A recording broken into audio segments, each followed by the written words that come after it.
Estábase el lacayo Tosilos, quedo en su puesto sin parar mientes a lo que parecía en su enemigo, ni en batalla alguna, pues parece ser que cuando estuvo mirando a su enemiga, le pareció la más hermosa mujer que había visto en toda su vida. Y el niño ceguezuelo, a quien suelen llamar de ordinario Amor por esas calles, no quiso perder la ocasión que se le ofreció de triunfar de un alma lacayuna y ponerla en la lista de sus trofeos. Y así, llegándose a él bonitamente sin que nadie le viese, le envasó al pobre lacayo una flecha de 2 varas por el lado izquierdo y le pasó el corazón de parte a parte. Y púdolo hacer bien al seguro, porque el amor es invisible y entra y sale por doquiere sin que nadie le pida cuentas de sus hechos. Digo pues, que cuando dieron la señal de la arremetida, estaba nuestro lacayo transportado, pensando en la hermosura de la que ya había hecho señora de su libertad. Y así, no atendió al son de la trompeta, como hizo Don Quijote, que apenas la hubo oído, cuando arremetió y a todo el correr que permitía Rocinante, partió contra su enemigo. Y viéndole partir, su buen escudero Sancho dijo a grandes voces: Dios te guíe, nata y flor de los andantes caballeros. Dios te dé la victoria, pues llevas la razón de tu parte. Y aunque Tosilos vio venir contra sí a Don Quijote, no se movió un paso de su puesto. Antes, con grandes voces, llamó al maese de campo, al cual, venido a ver lo que quería, le dijo: Señor, esta batalla no se hace porque yo me case o no me case con aquella señora. ¿Así es? Pues yo soy temeroso de mi conciencia y pondríala en gran cargo si pasase adelante en esta batalla. Y así digo que yo me doy por vencido y que quiero casarme luego con aquella señora. Quedó admirado el maese de campo de las razones de Tosilos, y como era uno de los sabidores de la máquina de aquel suceso, no le supo responder palabra. Detúvose Don Quijote en la mitad de su carrera, viendo que su enemigo no le acometía. El duque no sabía la ocasión por qué no se pasaba adelante en la batalla, pero el maese de campo le fue a declarar lo que Tosilos decía, de lo que quedó suspenso y colérico en extremo. En tanto que esto pasaba, Tosilos se llegó a donde doña Rodríguez estaba y dijo a grandes voces: Yo, señora, quiero casarme con vuestra hija, y no quiero alcanzar por pleitos ni contiendas lo que puedo alcanzar por paz y sin peligro de muerte. Oyó esto el valeroso Don Quijote y dijo: Pues esto así es. Yo quedo libre y suelto de mi promesa.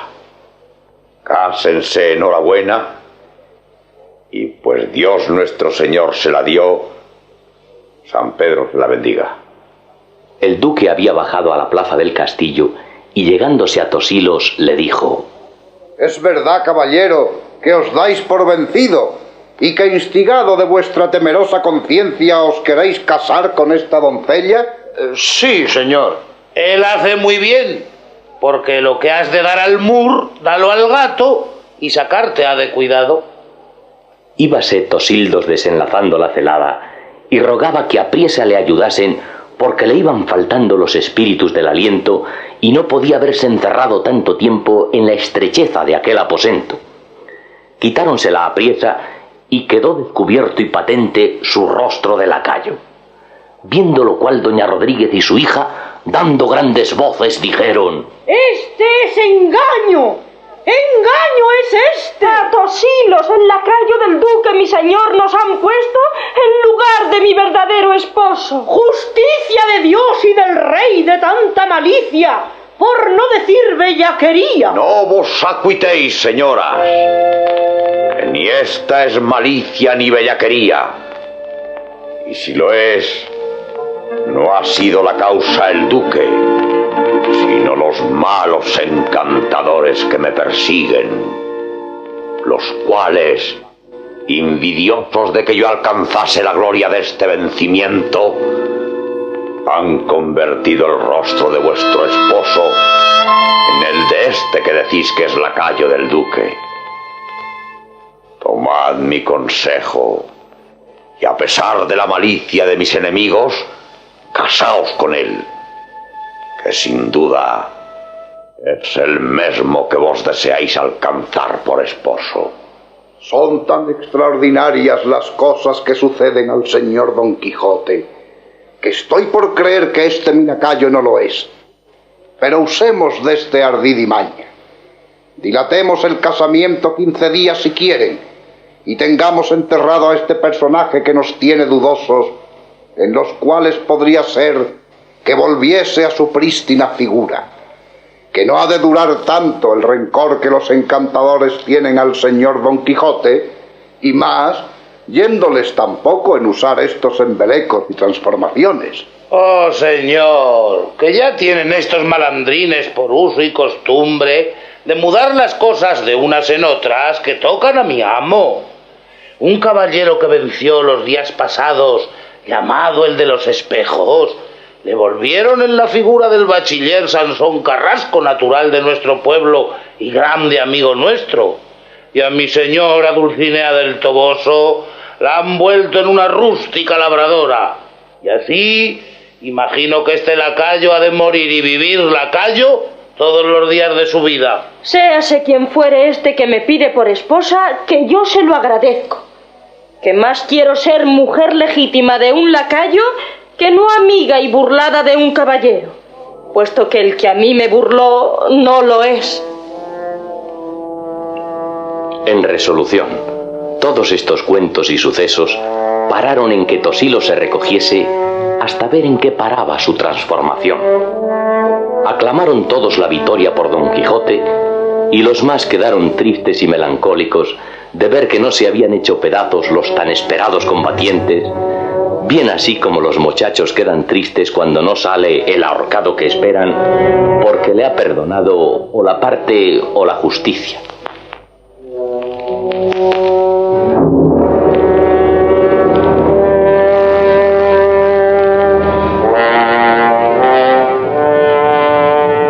Fuese la gente. Volviéronse el duque y Don Quijote al castillo. Encerraron a Tosilos. Quedaron doña Rodríguez y su hija contentísimas de ver que por una vía o por otra aquel caso había de parar en casamiento, y Tosilos no esperaba menos.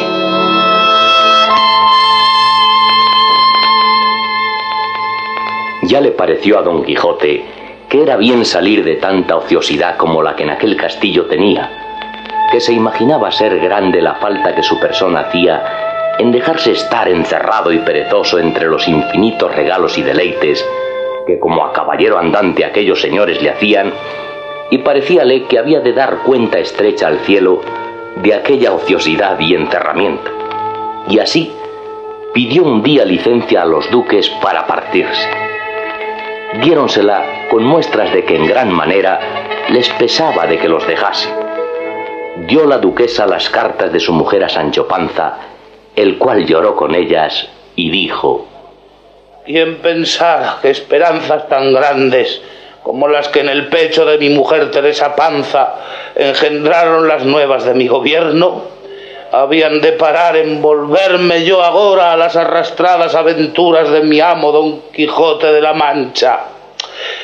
Con todo esto, me contento de ver que mi Teresa correspondió a ser quien es, enviando las bellotas a la duquesa, que al no habérselas enviado, quedando yo pesaroso, se mostrara ella desagradecida. Lo que me consuela es que a esta dádiva no se le puede dar nombre de cohecho, porque ya tenía yo el gobierno cuando ella las envió.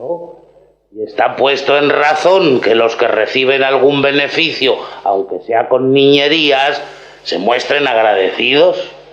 En efecto, yo entré desnudo en el gobierno y salgo desnudo de él, y así podré decir con segura conciencia que no es poco: desnudo nací, desnudo me hallo, ni pierdo ni gano.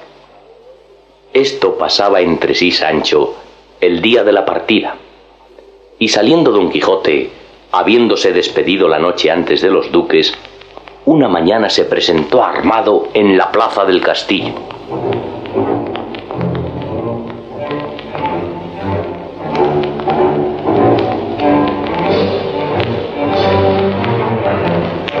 Admirábanle de los corredores toda la gente del castillo, y así mismo los duques salieron a verle.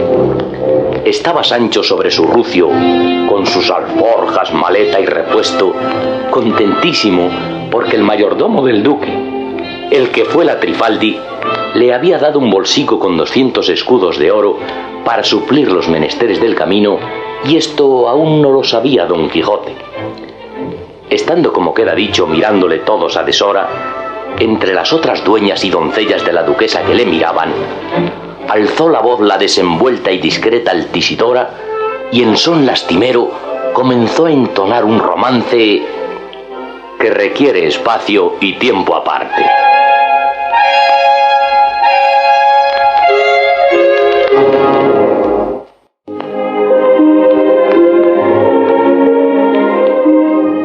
Estaba Don Quijote armado de todas sus armas, en mitad de la plaza del castillo, estando, como queda dicho, mirándole todos a deshora, cuando entre las otras dueñas y doncellas de la duquesa que le miraban, alzó la voz la desenvuelta y discreta Altisidora, y en son lastimero dijo: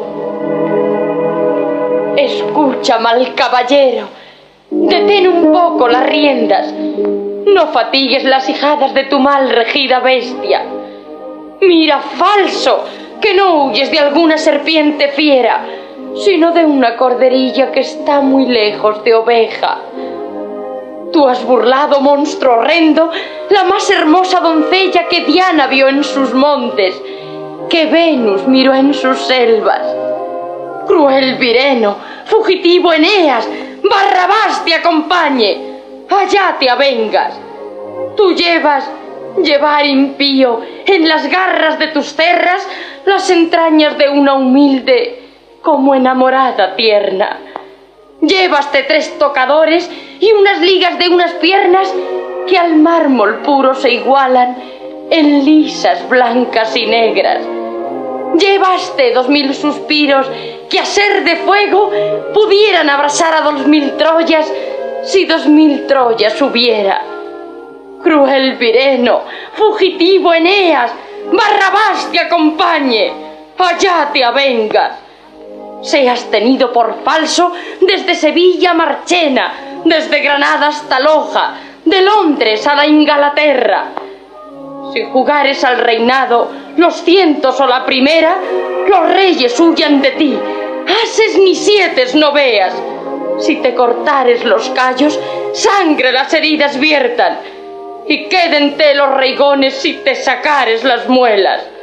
Cruel Vireno, fugitivo Eneas, Barrabás te acompañe, allá te avengas.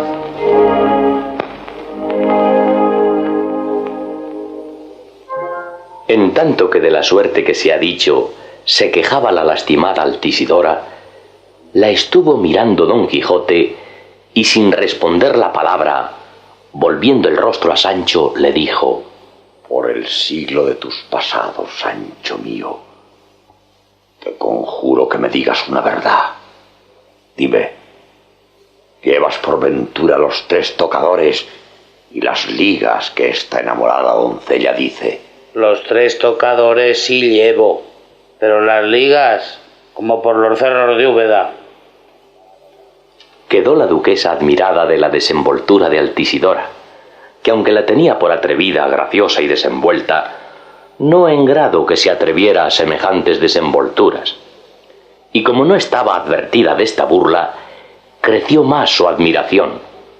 El duque quiso reforzar el donaire y dijo: No me parece bien, señor caballero, que habiendo recibido en este mi castillo el buen acogimiento que en él se os ha hecho, os hayáis atrevido a llevaros 3 tocadores por lo menos, si por lo más las ligas de mi doncella. Indicios son de mal pecho y muestras que no corresponden a vuestra fama. Volvedle las ligas, si no, yo os desafío a mortal batalla, sin tener temor que malandrines encantadores me vuelvan y muden el rostro, como han hecho en el de Tosilos mi lacayo, el que entró con vos en batalla. No quiera Dios que yo desenvaine mi espada.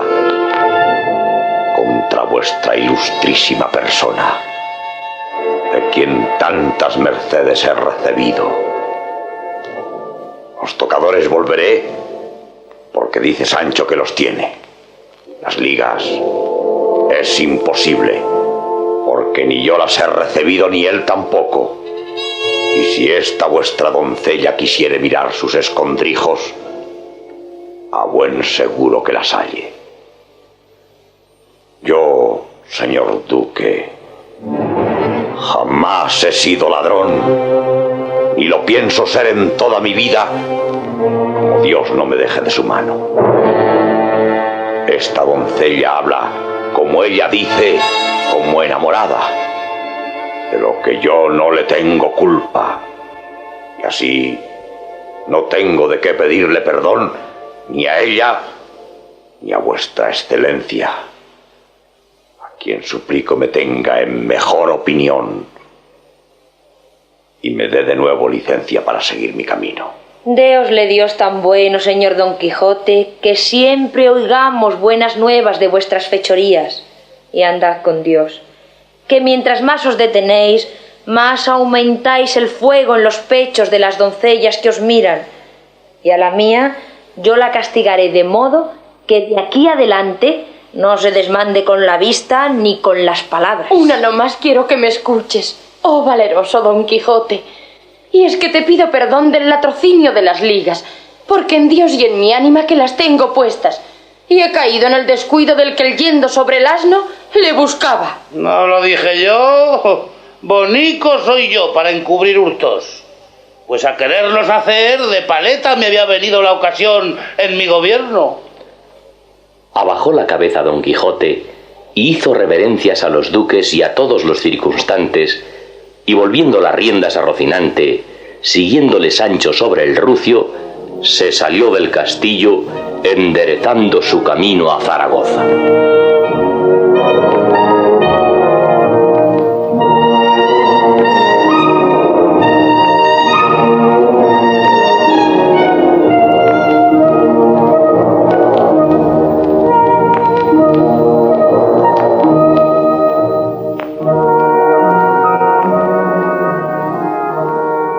Cuando Don Quijote se vio en la campaña rasa, libre y desembarazado de los requiebros de Altisidora, le pareció que estaba en su centro y que los espíritus se le renovaban para proseguir de nuevo el asunto de sus caballerías, y volviéndose a Sancho le dijo: La libertad, Sancho, es uno de los más preciosos dones que a los hombres dieron los cielos.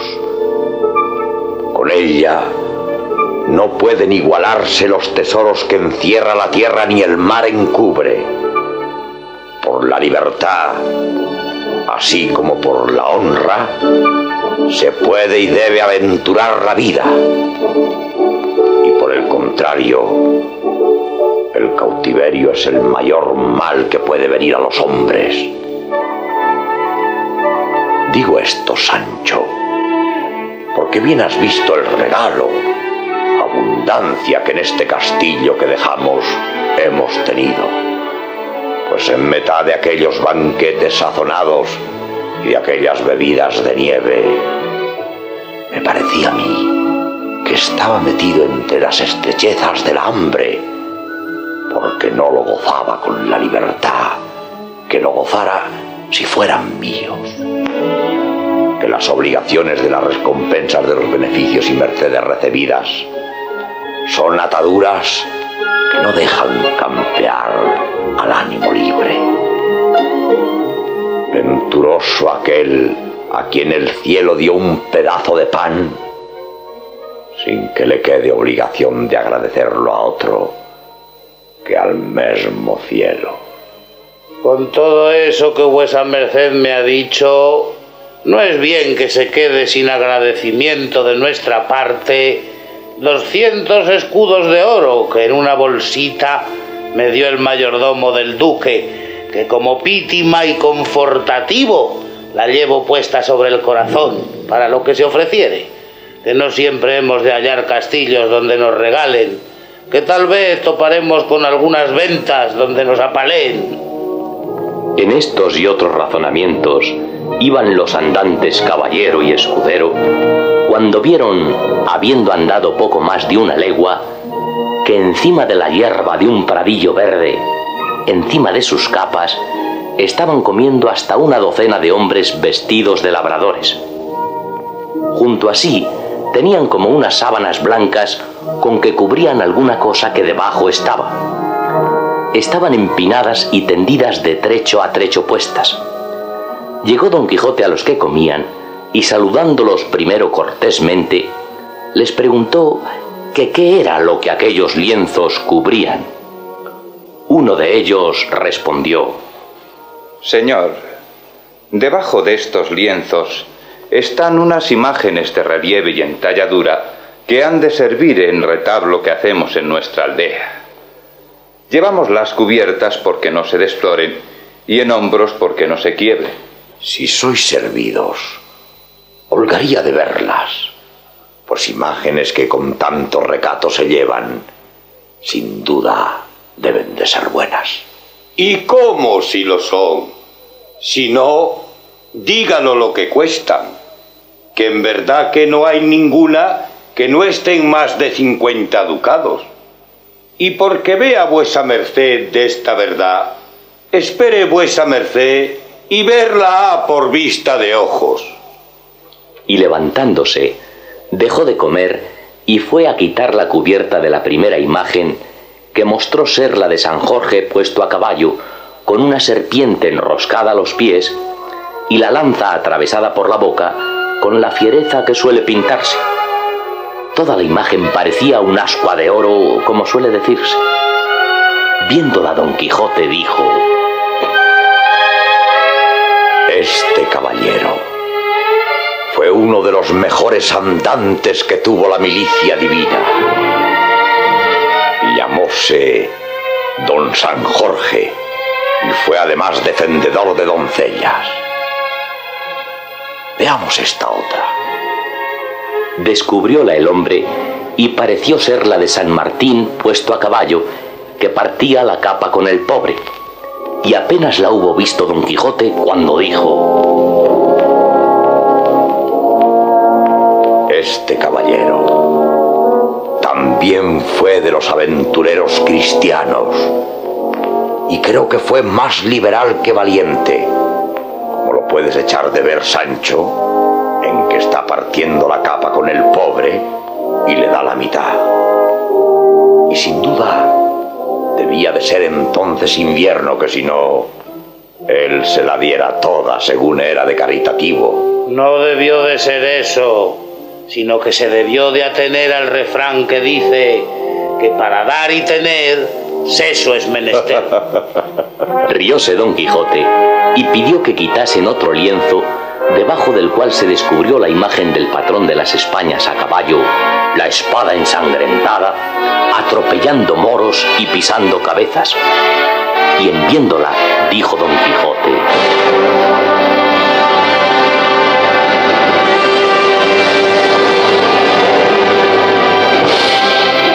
Este sí que es caballero, y de las escuadras de Cristo.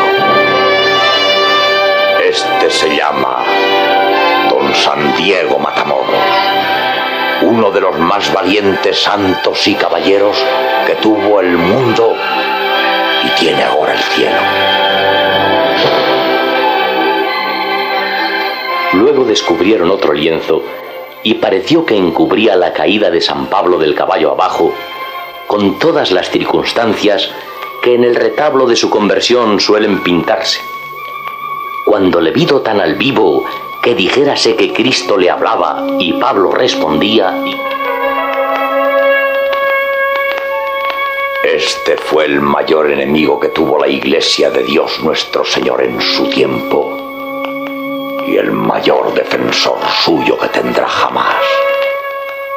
Caballero andante por la vida, y santo a pie quedó por la muerte. Trabajador incansable en la viña del Señor, doctor de las gentes, a quien sirvieron de escuelas los cielos, y de catedrático y maestro que le enseñase el mismo Jesucristo. No había más imágenes y así mandó Don Quijote que las volviesen a cubrir y dijo a los que las llevaban: por buen agüero he tenido, hermanos, haber visto lo que he visto, porque estos santos y caballeros profesaron lo que yo profeso, que es el ejercicio de las armas, sino que la diferencia que hay entre sí y ellos es que ellos fueron santos y pelearon a lo divino, y yo soy pecador y peleo a lo humano.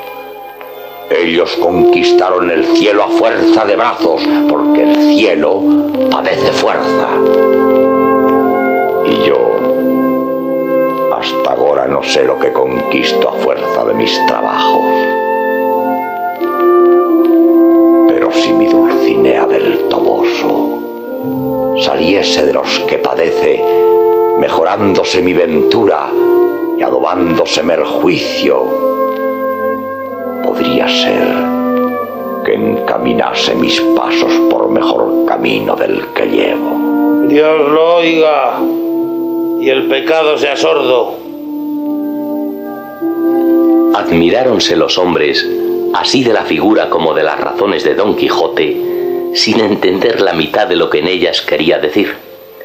Acabaron de comer, cargaron con sus imágenes y, despidiéndose de Don Quijote, siguieron su viaje.